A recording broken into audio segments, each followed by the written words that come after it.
it. You would take the time if you knew it. We can lead a better life if we choose it. We gotta use our minds all the time. Our eyes, we must rise, cause it's time that we're losing. This is my official statement. Love it or hate it, the overly complacent. Federal income tax, fake shit. Show me law where I need to pay it, but they tend to Babylon to the courts, erasing. Where's the middle class? Oops, now they were under it. Politics befuddling, public with campaign promises. It's so damn obvious, the subtleness of how corrupt the government is loving. And none of this is making no sense at all. It's one nation under God, but damn, I swear we're gonna let it fall to pieces. Refuse to let the leaders. Am I the only one that feels so defeated? Kia ora and welcome Rainbow Project Media. I'm Rainbow Witty. Today we're here in Auckland City at Britomart for the March in Solidarity protest march up Queen Street to Aotearoa Square. Aotearoa Square, we're going to have some talkers talking about the issues that are impacting New Zealand as a society, Aotearoa as a society, and the people here in Aotearoa as well. Things like the TPPA, the GST hikes, the oil drilling, all these symptoms of the social structure will be talked about today. The marches, a solidarity, a joining of different organisations and different groups to come here to march up Queen Street because we need to be heard. The majority of the masses here in New Zealand are hypnotised with the Rugby World Cup. This is where the real issues are right now in this march of solidarity. So we're here, Rainbow Project Media. The march is about to kick off. There is no revolution without people. Without the people, there is no movement. Without the movement, there is no rhythm. Without the rhythm, there is no soul. Without soul, there is no conscience. Without conscience, there is no consciousness. Without consciousness, there are no tenacious arms and feet to hold up and onto that which feeds hearts and minds to act, and an unapologetic tongue to deliver the obvious message: fuck off. Nā reira, tēnā koutou katoa. Occupy! Give me one! Occupy! Give me one! Occupy! Occupy! Occupy!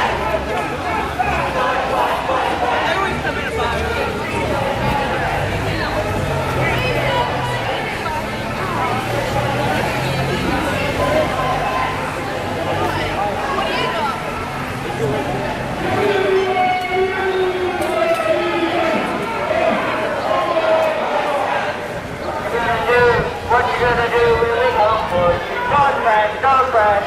What you gonna do when we come for you? Sell off our assets.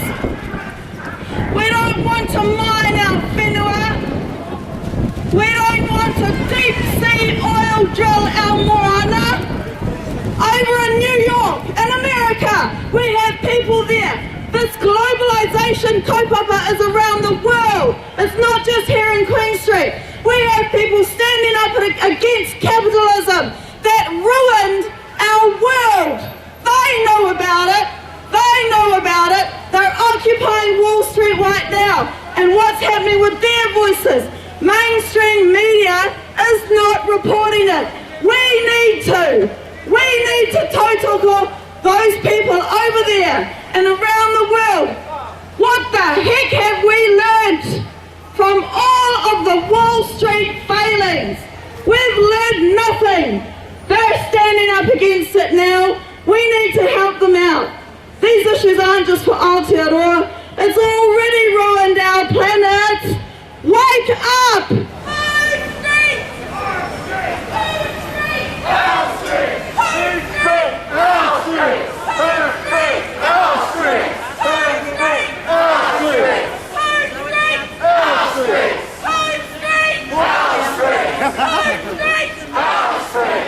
Well, I'm here today because there are a number of issues that I believe should be of huge concern to the public majority of this country.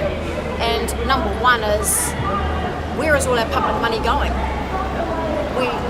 It's just been decided that New Zealand's rating has just dropped from a AA plus to AA by these international rating agencies, but everyone's focused on the debt and the borrowing. But what about the spending? Where is our public money being spent? It's at central and local government. What I've discovered, because I've done a lot of research through official information at requests, that nobody has bothered to do any cost-benefit analysis since all these Rogernomics reforms of 84-87.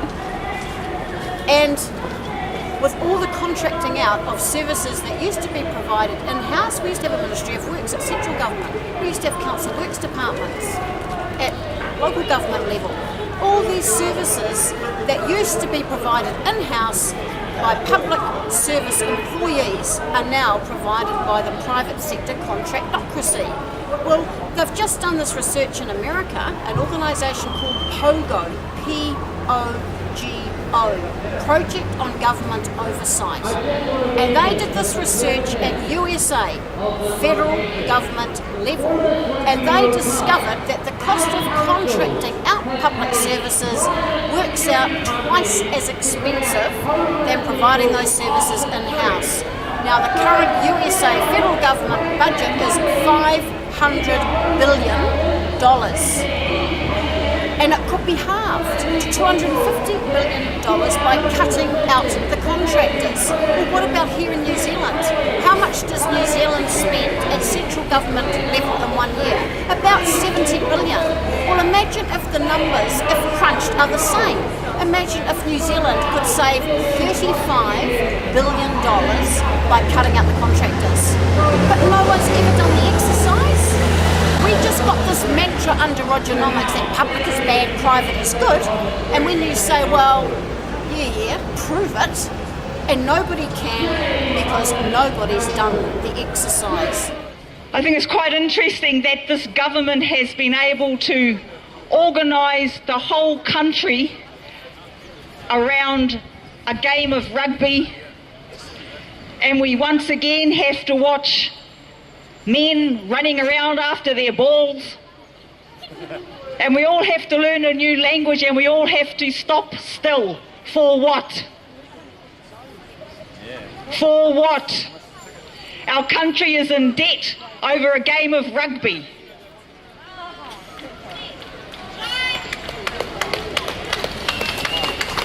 It will be the impoverished, the disenfranchised, who will be paying off this debt. It will be our mokopunas who will be paying off this debt.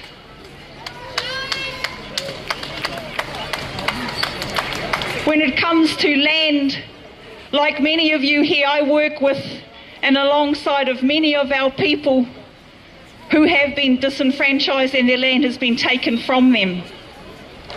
When we talk about our people living in poverty, we also need to remember that we have been impoverished in mind and in spirit. I work with many of our people who have never had the opportunity to put their hands into the earth and feel the warmth of Papa Tuanuku. The knowledge of gardening has been taken from our people.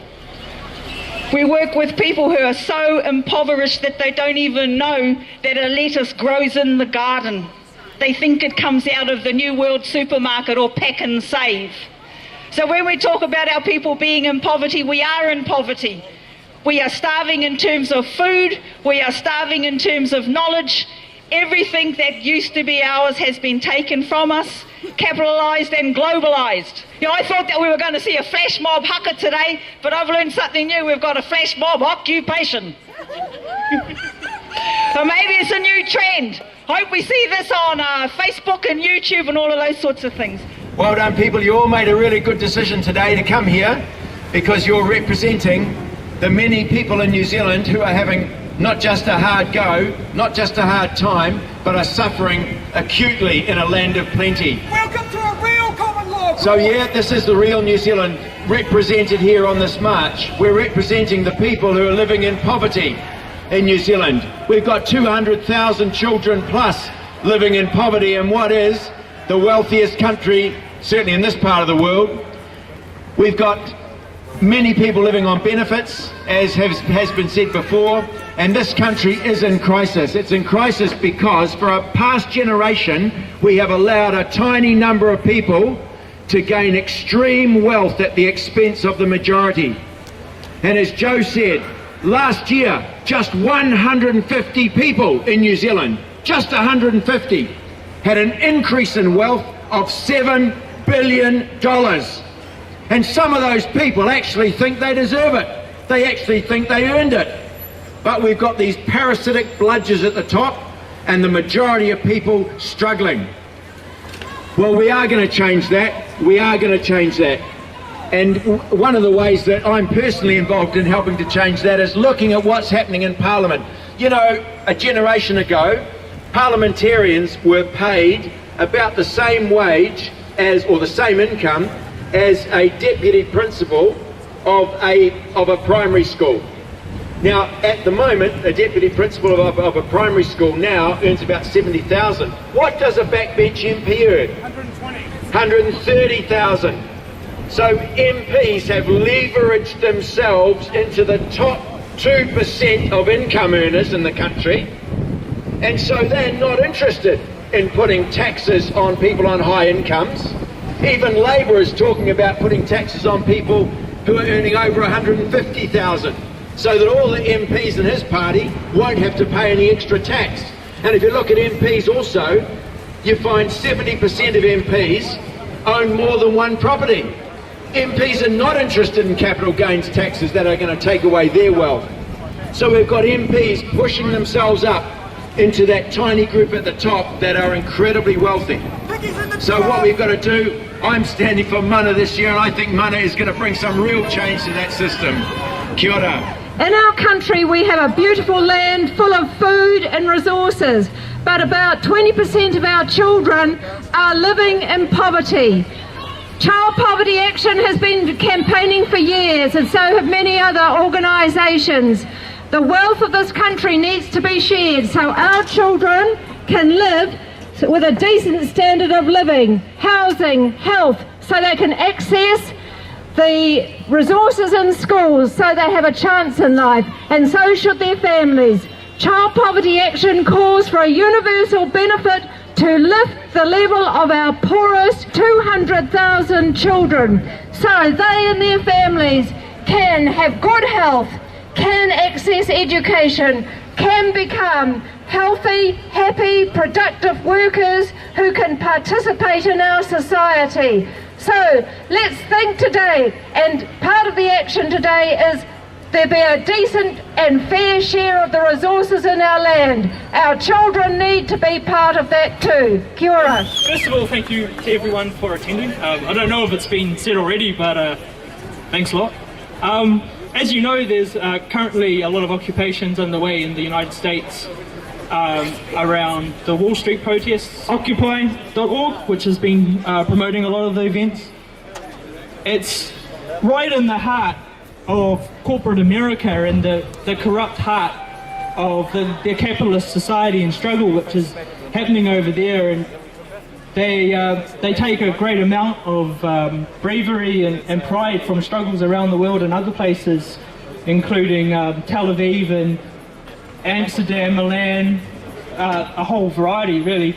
And after a lot of trawling on the internet, because a lot of the stuff they're saying and doing isn't coming out on any official news channels, and they're really trying to be isolated them through the corporate media. I found the 5th communique from the 99%, which is their list of demands, which they've decided on and released as a statement, and I'm going to read it in solidarity with them today, so that they know that they're not alone and that we share in their struggle against capitalist domination. This is the 5th communique from the 99%. We are occupying Wall Street. On September the 21st, 2011, Troy Davis, an innocent man, was murdered by the state of Georgia. Troy Davis was one of the 99%. Ending capitalist punishment is our one demand. On September 21st, 2011, 4 of our members were arrested on baseless charges. Ending police intimidation is our one demand. On September the 21st, 2011, the richest 400 Americans own more than half of the country's population. Ending wealth inequality is our one demand. On September 21st, 2011, we determined that Yahoo lied about OccupyWallStreet.org being in spam filters. Ending corporate censorship is our one demand. On September the 21st, 2011, roughly 80% of Americans thought the country was on the wrong track.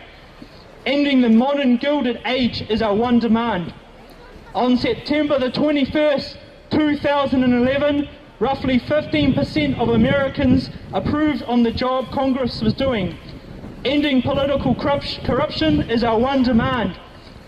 On September the 21st, 2011, roughly 1 in 6 Americans did not have work. Ending joblessness is our one demand.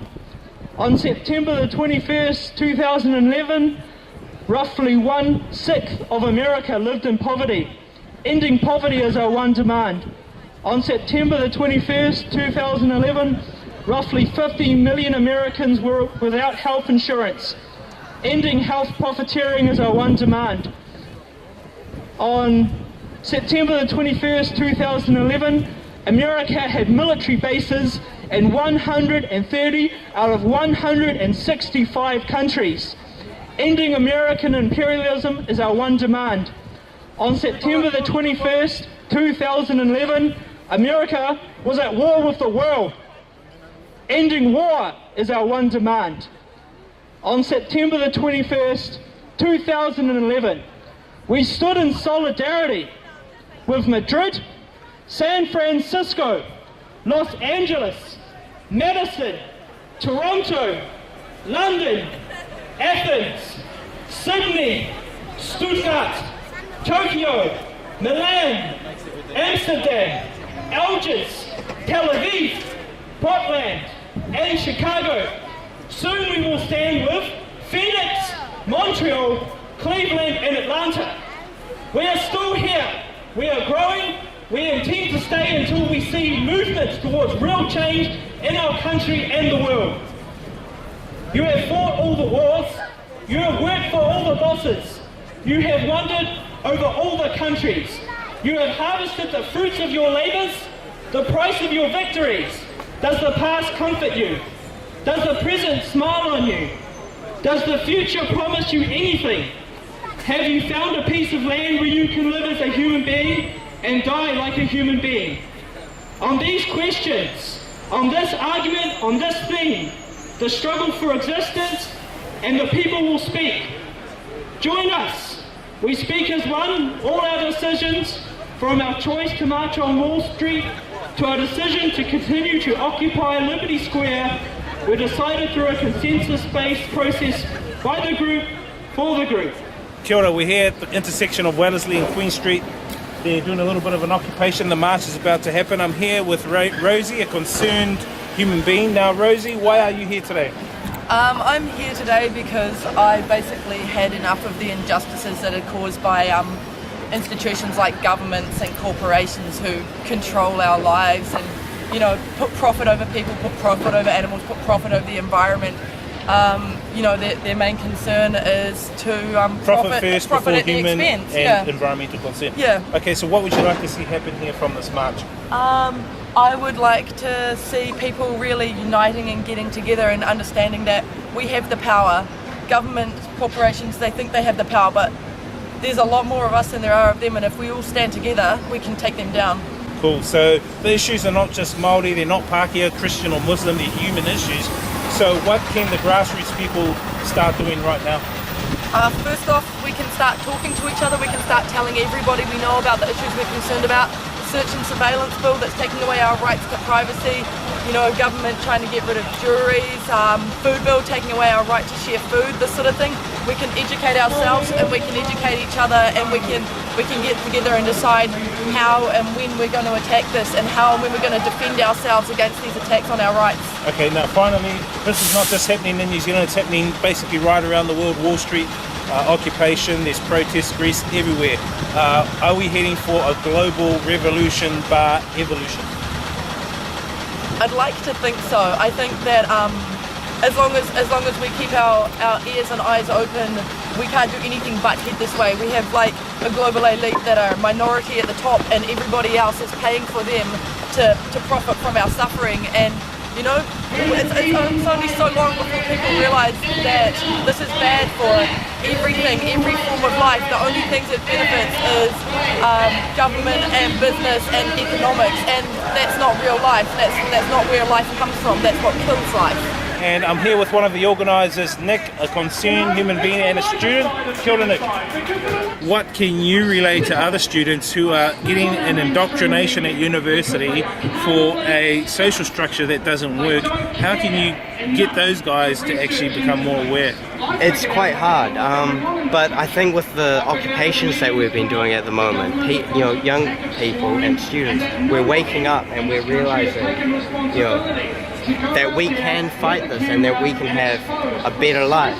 Because even a lot of those, indifferent students, when you talk to them, they still don't like the fact that they have to pay back a huge student loan. They still don't like the fact that... And they're not guaranteed a job. Oh, yeah, exactly. I mean... they're guaranteed a loan to pay back. Oh, yeah, exactly. And I mean, often people, they'll get their degree and then they'll end up on a minimum wage job and they have to pay back this big student loan. Even the point where some people get their degrees and they're pushing petrol at a petrol station, so they're actually not doing what they've gone to university to do, and they've got a student loan to push. So in saying that, can the government provide any solutions, or do they just want to patch things up like a band-aid? They just want to patch things up like a band-aid, right? They want to cover it up. I mean, the World Cup, it's working to cover up all these issues. I mean, we are forgetting about all these, problems. And I mean, John Key's great at using the media, to put himself on a pedestal, and that's what he's using the World Cup to do. I think, we do need to fight this. Obviously, it's not working. I mean, it's like we're putting a piece of wood over a bottomless pit and then putting dirt on top of it, and then the wood's collapsing and the bottomless pit appears. I don't know if a new form of government should come about. I think we got too lazy. We relied on individuals to lead us to places when really it's not the individuals that get things done. It's the people. We can't just vote someone in and expect change to happen. We've got to be the change. Well, basically, we just want people to understand that even though there's this big kaupapa event happening called the Rugby World Cup, yes, we want to support our own team in there. In the background, we still have poverty, and it's just increasing. We're having our land taken away from us through the TPPA, our rights. Injustices happening everywhere, so why the government entertains these wonderful events for the international platform, our people are struggling. And I think it's time that we did some basic fundamental things like, instead of talking about wairua, be wairua. We must become the change we want to see the world. Absolutely. Ourselves first. And we are going through that transformation at the moment, not just us as Indigenous peoples, but all Indigenous peoples. Look what's happening in Egypt. Same thing's going to happen in this country. Maybe not the same way, but it's happening. So the world is waking up. We're seeing protests, marches, uprisings, occupations happening right around the world this very minute, right now, and it's getting more and more rampant. Are we heading for a global revolution bar evolution? Global meltdown. Economies worldwide are starting to crash, and we along with it. So what do the grassroots and community-based people, the people on the ground do, is we've moved to protect ourselves, and this is what these marches are all about. March of solidarity for the people. The answers lie with us, not in the top level, but right there. They talk about the Mayan prophecy in 2012, and the world coming to an end. Essentially, if we actually had a look at that prophecy and understood it, and listened to what those Indigenous people have been saying, and they live and breathe those prophecies, they're talking about a transformation. The world is transforming. The world as we know it, and this is part of it. This is part of the great change prophesied by the Indigenous people, and so we're not actually seeing the end of the world, we're seeing the end of maybe the social structure as we know it, the way we're living. We're seeing the end of colonisation. That's what we're seeing the end of. and it will be Indigenous peoples and our knowledge and the revival of our knowledge and the reclaiming of our knowledge that will save this planet. Okay, our world. final question here then. What sort of world do you want to see for your mokopuna, for your future generations? I want to see a world where my mokopuna can go outside and garden and grow their kai, where they can go and collect kai moana, where they can go hunting, where they can be who they are, where they can express who they are. Yeah, simple as that. Thank you very much, Rainbow Project Media.